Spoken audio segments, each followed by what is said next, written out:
ఇప్పుడు ఒక IPL team కూడా పెడతాడంట. ఆ ఐపీఎల్ టీం పేరేంటో తెలుసా? కోడికత్తి వారియర్స్. కోడికత్తి మర్చిపోయినారా అందరూ? లేదు కదా, ఆ డ్రామా మర్చిపోలేదు కదా. కోడికత్తి వారియర్స్. ఆ టీమ్ లో ఉన్న ప్లేయర్స్ ఎవరో తెలుసా? ఆల్ రౌండర్ అవినాష్ రెడ్డి, ఎందుకంటే బాబాయ్ని పొడిచి చంపాడు కదా.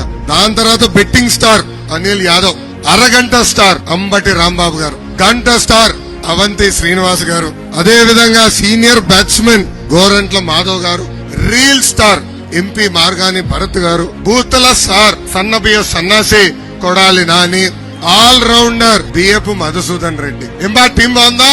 25కి 25 ఎంపీలు గెలిపించండి, ఢిల్లీ మేడలు వంచి ప్రత్యేక హోదా తీసుకొస్తాను. ఇప్పుడు 22 మంది లోక్సభ ఎంపీలు ఉన్నారు, 9 మంది రాజ్యసభ ఎంపీలు ఉన్నారు.